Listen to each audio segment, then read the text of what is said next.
데일리 핵심 이슈 분석을 통해서 오후장 트레이딩 전략의 방향성을 제시해드리고 있는 파이널 체크 시간입니다. 오늘은 박창윤 와우넷 파트너와 화상을 통해 함께합니다. 반갑습니다. 네, 안녕하세요. 예, 성공 투자를 위한 파이널 체크. 오늘의 첫 번째 주제 바로 확인해 보도록 하겠습니다. 오늘의 첫 번째 주제는요. 예, 오늘의 첫 번째 주제입니다. 자, 하나, 둘, 셋. 예, 코스피 장중 3천선 돌파, 축포 터진 증권주 전략 및 관심주는 예, 증권주에 대해서 뭐 이야기를 하기 전에 저금리 장기화 그리고 부동산 규제 강화 등의 여러 기타 등등 이유로 인해서 지금 역대급 개인주도의 유동성 장세가 전개되고 있는데 뭐 대세 재테크 수단으로서의 주식의 역할론이 앞으로 당분간 지속될 거라는 어떤 공감대는 형성이 되어 있습니다만 현재 지수가 좀 많이 올랐다는 인식이 좀 있긴 있어요. 기술적으로 봤을 때. 그래서 현재 시점 시장을 주도했던 종목들에 대한 어떤 종목들을 현재 시점에서 뭐 비중을 뭐 축소해야 되는지 비중을 유지해야 되는지 비중을 확대해야 되는지 박장현 파트너의 관점이 상당히 궁금합니다. 앞에서 리서치 센터장분들의 그 증시에 대한 코멘트 이런 부분에 대해서 좀 언급이 있었는데요. 저는 그 중에서 메리츠증권의 이경수 센터장 의견을 빌려서 제 의견을 빗대어 말씀드리고 싶습니다. 시장에서는 뭐 2,600선, 700선에서도 항상 과열 얘기가 나왔었죠. 하지만 지금 그분께서 말씀을 하시길 2,700선에도 과열 얘기가 나왔었다. 다만 지금 시점에서 과열이기 때문에 바로 조정이 나온다고 판단할 수 있는 지표 기준이 없다. 이렇게 말씀하셨어요. 즉, 현 시점에서도 많이 오른 건 사실입니다. 하지만 지금 달리는 말에서 내리기에는 너무나 지금 속도가 빠르기 때문에 주식을 갖고 있지 못한 데서 느끼게 되는 소외감, 박탈감 이런 부분을 생각을 하게 되면 달리는 말에서 떨어지면 단순히 다리만 부러지는 게 아니라 말 그대로 흐름을 완전히 놓쳐버릴 수가 있거든요. 그런 것들을 감안해 보았을 때 지금 현 시점에서 가지고 계신 분들은 흔들림에도 불구하고 그대로 홀딩해야 된다고 생각을 하고 있습니다. 네, 잘 들었습니다. 자, 그러면 이제 오늘 어쨌든 뭐 지수 3,000포인트 장중에 돌파하면서 오늘 업종별로 이제 흐름을 봤을 때 뜨거운 감자 역할을 한 게 증권주잖아요. 그럼 네, 증권주 현재 그렇죠. 시점에서 뭐 따라잡는 게 맞는 건지 지금 현재 시점에서 뭐 증권주 옥석 과리기를 굳이 한다면 어떤 종목을 예의주시해야 되는지까지 이야기해 주시면 감사하겠습니다. 일단 결론부터 먼저 말씀을 드리면 증권주 전 따라잡을 수 있다고 생각을 합니다. 사실 연말에 배당 관점에서 증권주, 금융주에 대한 관심도가 있어 왔고요. 배당락 이후에 최근에 신규 상장 종목이라든지 바이오 관련된 그리고 전장 관련된 부품주들로 매기가 쏠리면서 오히려 소외되어 왔습니다. 그게 지수가 3천을 찍고 난 이후에 개인 투자자 분들의 관심도가 높아지면서 다시 한번 증권주가 힘을 받고 있는 모양인데 지금 이런 상황 속에서 키움증권 같은 경우를 전 토픽으로서 1차적으로 먼저 말씀을 드려보고 싶어요. 왜냐하면 지금 키움증권이 앞서 한 10여 분 전에 VI 걸리면서 지금 왔다 가는 모습이 나타났었거든요. 그냥 개인 주도 수급장입니다. 그렇게 생각하시면 될 것 같아요. 삼천이 기관의 힘으로, 외인의 힘으로 만들었을까요? 개인의 수급장, 개인들의 수급의 힘으로 끌어올리는 부분이 계속해서 나타나고 있기 때문에 이런 상황 속에서 개인들의 마켓쉐어가 가장 큰 증권주 중에 당연히 키움증권을 빼놓고 말을 할 수가 없는 부분이고요. 증권주가 튈 때 가장 베타가 센 종목, 딱 한 종목만 꼽으라면 키움증권을 토픽으로서 말씀드릴 수가 있을 것 같습니다. 증권주 왜 봐야 되느냐 이렇게 말씀드릴게요. 작년 이맘때 코스피 코스닥 합산 거래대금이 얼마였는지 기억하십니까? 대략 한 7조 원 정도였어요. 그런데 어제 거래대금을 보시면 42조였습니다. 무려 거래대금만 6배가 급증을 했고요. 증시 예탁금 대기자금만 하더라도 기존에 한 20조 언더에서 왔다 갔다 하던 게 지금 65조가 넘어가고 있습니다. 3배 이상 급증해 있는 이런 상황이죠. 오늘도 보시면 외인 기관 할 거 없이 1조 5천억이 넘게 쑥 매도하는 가운데 개인들의 힘으로서 지금 시장을 받쳐주는 모양새이기 때문에 이런 상황 속에서는 크게 흔들리지 마시고 증권주 담아볼 수 있다고 생각하고 있고 대장주로서 키움증권 말씀드리고요. 또 한 종목 말씀을 드리면 오늘 좀 반응이 나와 있는 종목 중에서 SK증권에 대해서 좀 말씀드려보고 싶어요. SK증권 사실 동전주죠. 시장에서 많이 주목을 받지 못했던 상황입니다. 항상 그러다 보니까 M&A 기대감이 있었던 종목 중에서 항상 증권주가 올라올 때 베타가 세게 나왔던 종목 중에 하나이거든요. 일전에 SK그룹주 리레이팅이 나타났을 때 SK증권, SK우선주 이런 부분의 랠리를 기억하실 겁니다. 이런 부분을 생각을 해보게 된다면 중소형주 단에서 가장 강하게 튈 수 있는 트레이딩 관점에서는 SK증권 이렇게 말씀을 드려보도록 하겠습니다.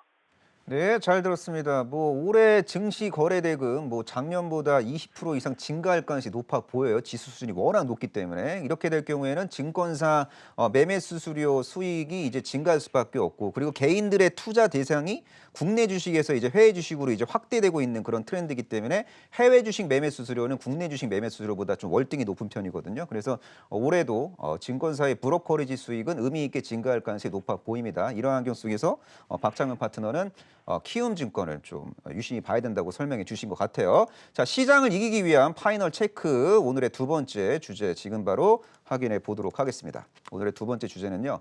자, 국제유가 단기 강세 지속 전망 우세. 정유주, 신재생 에너지주 관심 필요할까?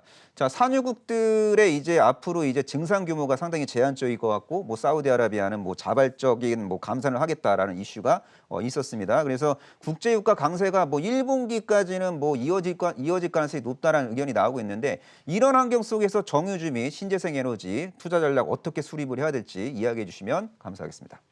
네, 종목별로 좀 차별화 양상이 나타날 것 같습니다. 일단 정유주 같은 경우에는 4분기 실적 그렇게 썩 좋지만은 않을 것 같고요. 올해 상반기까지만 하더라도 이런 흐름 자체는 좀 더 이어지는 가운데 올 하반기는 되어야 어느 정도 가격적인 측면에서는 모르겠지만 실적적인 측면에서는 바닥을 잡을 수 있을 것 같습니다. WTI 기준으로 어제 49불 선을 넘어섰죠. 49불 대략 90센트 정도 이렇게 기록을 한 걸로 체크를 하고 있는데, 장중에 50불 선을 넘어가기도 했습니다.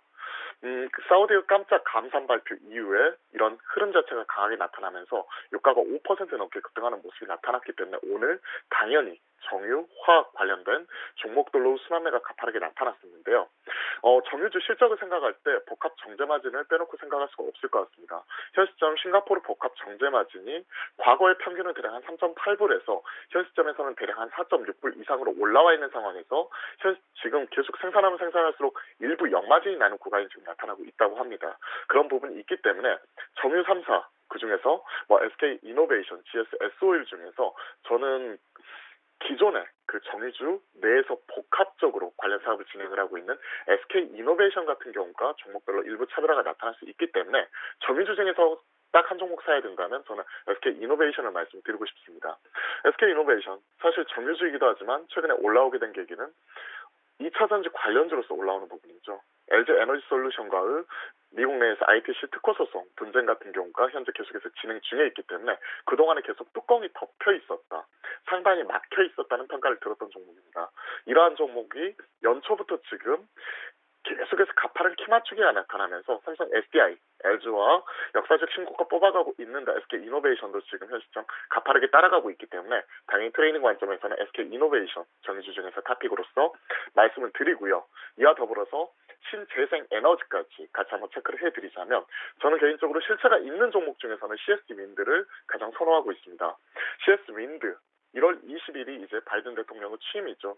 이와 더불어서 정책 모멘텀 이런 부분이 또 강하게 나타날 수 있기 때문에 어제 증코라든지 증코솔라라든지 퍼스트솔라 이런 종목들이 미국장에서 10% 넘게 하락하는 모습이 나타나면서 오늘 일정 부분 흔들림이 있을 수 있지만 그럼에도 불구하고 1월 20일까지는 딱 2주 남았거든요. 이런 정책 모멘텀 생각이 든다면 흔들릴 때마다 조금씩 분할로 모아갈 수 있는 종목으로서는 CS 윈드 같이 한번 말씀을 드려보도록 하겠습니다. 잘 들었습니다. 코로나19 백신 대규모 접종을 언젠가 시차를 두고 하게 될 것 같고, 그리고 국제 유가는 이제 강세 기조가 유지될 것 같고, 이런 환경 속에서 경기 민감주들 투심 개선되고 있고, 신재생 에너지 관련된 기업들은 정책적 수혜주로도 분류되면서 심리가 지금 긍정적인 상태가 유지가 되고 있는 상황인데, 코스피가 3,000선을 돌파하고 안착에 성공한다라는 어떤 낙관론이 상대적으로 좀 우세한 상황인 것 같습니다. 이런 환경 속에서 경기 민감주 그리고 신재생 에너지주들이 올해 강세장을 리딩할 가능성이 높다라는 어떤 이야기들이 많은데, 이러한 전반적인 어떤 조건들을 고려해 봤을 때 지금 현재 좀 덜 오른 그리고 이제 기대 수익률이 높은 경기 민감주와 신재생 에너지주를 발굴할 필요가 있다라고 좀 정리를 해도 될 것 같습니다. 자, 성공 투자의 길로 인도에 주는 파이널 체크, 오늘의 마지막 주제 확인해 보도록 하겠습니다. 자, 반도체 수출 역대 두 번째로 1,000억 달러 돌파 기대 반도체주의 관심주. 자, 반도체주 이야기는 저희 방송에서 좀 너무 자주 해갖고 좀 약간 다소 지루한 감도 있긴 하지만 그럼에도 불구하고 올해 메모리 업황이 워낙 좋기 때문에 반도체주에 대한 이야기를 소홀히 할 수 없다고 생각합니다. 현재 시점에서 어떤 반도체주에 집중을 해야 시장을 이길 수 있을까요? 사실 심플리스트 베스트 같아요. 특히 반도체 관련 종목들 같은 경우에는요. 개인 투자자분들 지금 현 시점에서 부동산에서 일부 자금 로테이션이 나타나고 있죠. 특히나 거액 자산가분들의 자금 유입이 꾸준히 나타나고 있는 가운데 삼성전자, SK하이닉스 많이 올랐지만 끝도 모르고 계속해서 올라가고 있고 그에 따라서 목표주가 상향 리포트 같은 경우에도 하루가 다르게 계속해서 갱신이 되면서 나오고 있는 상황입니다. 반도체 관련해서 빼놓고 생각해 볼 수가 없는 게 바로 삼성전자와 SK하이닉스죠. 연초부터 이런 반도체 투자에 대한 속도 조절을 하겠다. 이런 얘기가 나왔습니다. 그 말인즉슨 D램과 낸드에 관해서는 투자에 있어서 일부 조금 딜레이 시킬 수는 있지만 향후 수익성 측면에서 가격이라든지 이런 인상 이런 부분을 용인을 하겠다 이런 부분이 있거든요. 이에 따라서 이제 미국장에서도 마이크론 같은 경우가 4% 이상 올라오는 모습이 전 시장에서도 체크가 되었는데 그런 것들을 고민해 보게 된다면 당연히 마이크론과 가장 밀접한 연관관계가 있는 SK하이닉스를 중심으로 반도체 관련 탑픽을 찍어볼 수가 있을 것 같고요. SK하이닉스와 더불어 당연히 삼성전자도 빼놓을 수 없겠죠. 삼성전자 같은 경우는 복합기업입니다. 반도체 중에서 특히나 최근에 시스템 반도체 파운드리 쪽그 호황과 더불어서 계속해서 이런 부분이 가치를 재평가받는 모습이 나타나고 있죠. 삼성전자, SK하이닉스를 한쪽에 채웠다면 다음으로 생각해 볼 수 있는 게 가장 심플한 시스템 반도체 대장주인 DB하이텍이라고 생각을 합니다. DB하이텍 당연히 우리가 생각해 볼 수 있는 시스템 반도체 대장주죠. 이렇게 생각해 보시면 될 것 같아요. 지금 현 시점에서 수급 키는 누가 쥐고 있죠? 개인이 쥐고 있죠. 외인과 기관이 지금 바스켓을 사는 게 아니잖아요. 개인들이 샀을 때 시스템 반도체 저기 밑에 서드 그리고 혹은 저 밑에 있는 종목들까지 이렇게 사지는 않잖아요. 시스템 반도체 할 때 머릿속에 가장 먼저 스쳐 지나가는 종목을 타픽으로서 생각하시면 될 것 같습니다. 즉 DB하이텍 같은 경우는 시스템 반도체 대장으로서 달리는 말에서는 지금 뛰어내리는 것 아니다 이렇게 생각하시면서 관심 있게 지켜보시고요. DB하이텍이 없다. 너무 많이 올라서 부담스럽다. 그럼 그 다음에 살 수 있는 게 뭘까요? 시스템 반도체 하면서 DB하이텍과 더불어서 3대장이 뭐죠? 테스나와 네페스잖아요. 이런 부분 같은 경우도 마찬가지로 최근에 패키징 가격 꾸준히 인상을 하는 부분이 나타나고 있고 파운드리 같은 경우에는 올해 말까지 지금 풀캐파로 돌아간다고 하죠. 그렇게 되면 일손이 지금 현재 부족한 상황에서 어떻게 해야 될까요? 외주 테스트 업체를 써야 되잖아요. 그걸 하는 업체가 바로 테스나입니다. 그런 것들을 고려해 보았을 때 당연히 삼성전자, SK하이닉스와 더불어서 DB하이텍, 테스나, 네페스 같은 여러분들 머릿속을 스치는 가장 퍼스트티어분 가장 1등 종목들 중심으로 대응하시는 게 가장 유리할 것 같습니다. 네, 잘 들었습니다. 올해 반도체 시장이 시장 전망대로 만약에 10% 전후로 만약에 성장을 하게 되면은 국내 반도체 수출액은 1,000억 달러를 돌파하게 될 가능성이 너무나도 높은 상황이고요. 그리고 메모리 그리고 비메모리 시장 모두 성장하게 될 가능성이 높아 보입니다. 그래서 이 관련된 어떤 기업 내에서 저평가 매력 있고 실적 모멘텀이 있는 종목에 대한 옥석가리가 필요한 상황이라고 저는 생각하고 있고요. 자, 이쯤 되면은 이제 박창윤 와우넷 파트너의 오후장 관심주가 이제 궁금하긴 한데 저번 주에 이제 제시해 주신 종목이 상당히 좀 긍정적인 흐름이 전개된 것 같습니다. 저번 주 유망주로 알려주신 종목이 넥스틴인데 넥스틴에 대한 리뷰를 먼저 해주시면 감사하겠습니다. 넥스틴 사실 제가 11월, 12월 달에 가장 포커스를 맞추고 여러분들에게 소개시켜드렸던 종목이 뉴페이스입니다. 즉 한계를 규정짓지 않는 상황 속에서 계속해서 업사이드가 열려있는 종목들에 대해서 가장 긍정적인 관심을 표해드렸고요. 당시에 이제 암 박살 바이오라는 애칭을 갖고 있는 박살 바이오라든지 아페탓이라고 말씀드렸던 아타바이오 이런 종목들을 바이오 쪽에서는 신규 종목으로서 말씀을 드렸고 특히나 IT 쪽에서는 넥스틴이라는 종목을 수차례에 걸쳐서 좀 소개를 해드렸었죠. 지난주에도 말씀드렸는데 추가적인 상승 흐름이 나타난 것 같습니다. 1월 14일에 부산증자 관련 받을 수 있는 배당 기준일이기 때문에 이때까지는 계속 꾸준히 관심을 가지면서 넥스틴 지켜봐 주셔도 좋을 것 같습니다. 자, 오늘 넥스틴 간단하게 AS를 해드렸고요. 오늘 제가 말씀드릴 종목은 마찬가지로 앞서 말씀드린 이런 흐름 궤를 같이 하고 있는 뉴페이스입니다. 신규 상장된 바이오 종목 중에서 오늘 좀 가장 눈에 띄는 종목이라서 오늘 가져와 봤습니다. 오늘 제가 말씀드리고 싶은 종목은 고바이오랩입니다. 사실 이름이 생소하죠. 그만큼 시장에서 많이 알려져 있지 않은 종목이고 신규 상장한 지 지금 한 달 조금 넘어가 있는 이런 상황이 지금 나타나고 있는 종목입니다. 그만큼 시장에서 많이 알려져 있지 않는 속에서 프레시한 종목인데 개별적인 모멘텀이 있어서 이런 부분을 먼저 소개를 해드리면서 체크를 해드리겠습니다. 자, 첫 번째, JP모건 헬스케어 컨퍼런스가 1월 11일 날 있죠. 이제 한 일주일 정도 남았습니다. JP모건 헬스케어 컨퍼런스 참여를 통해서 글로벌 빅 파마들과 기술 이전 자체를 논의를 한다고 합니다. 이런 부분 자체가 첫 번째 포인트로서 가져가 볼 수가 있는 부분이고요. 두 번째, 신규 상장 바이오로서 최근의 흐름을 보시면요. 바이오 종목 내에서 뚜껑이 덮여있지 않은, 즉 밸류를 측정하기 어려운 이런 종목들이 개인들의 수급이 집중이 되면서 올라가고 있는 이런 상황이 나타나고 있는 거죠. 고바이오랩 같은 경우에도 오늘 앞서 VI까지 걸릴 정도로 개인들의 수급이 집중이 되면서 올라갔다가 현 시점에서는 다시 제자리로 내려와 있는 상황입니다. 이런 것들을 생각을 해놓고 보았었을 때 한 개 뚜껑이 덮여 있지 않는 종목 중에서 당연히 지켜보셔야 될 것 같고요. 세 번째 포인트로서는 뭐 하는 기업인지 알아야 되겠죠. 최근에 스마트홈을 통해 가지고 신약 플랫폼 관련된 연구 개발을 하고 있는 기업인데 마이크로바이옴, 장내 미생물 쪽입니다. 이쪽을 통해서 면역, 피부질환 치료제 미국 FDA 임상 2상 승인을 획득한 이후에 이런 부분을 올해 진행을 할 거고요. 추가적으로 알레르기 질환 치료제 관련해서 글로벌 임상 1상을 현재 호주에서 진행을 하고 있습니다. 이런 것들을 종합적으로 고려해 보았을 때 뚜껑이 덮여있지 않는 신규 상장 바이오로서 시장에서 이제 반응이 나오고 있는 이런 종목도 관심 가져야 될 것 같고요. 가격적인 전략으로서는 이게 12월 한 달간 보면 4만 원 전후에서 매물을 소화한 이후에 이달 들어서 갑자기 5만 원 돌파를 했고 오늘 VI 걸린 이후에 다시 제자리 내려왔거든요. 그러면서도 지금 현재 급등 초기 국면에서 현재 공모가 대비해서 그렇게 많이 오른 게 아니라고 생각을 합니다. 사실 공모가가 15,000원이기 때문에 현재 가격과 비교를 해보면 분명히 많이 올라온 건 맞지만 박셀바이오 같은 경우가 2달 만에 무려 16배 넘게 올라오는 모습 기염을 토하기도 했었잖아요. 이런 흐름을 놓고 보았을 때 신규 상장 바이오 궤를 같이 하는 종목으로서 고바이오에 주목을 해보고 목표가는 8만 원, 손절가로는 5만 3천 원 제시를 해드리도록 하겠습니다.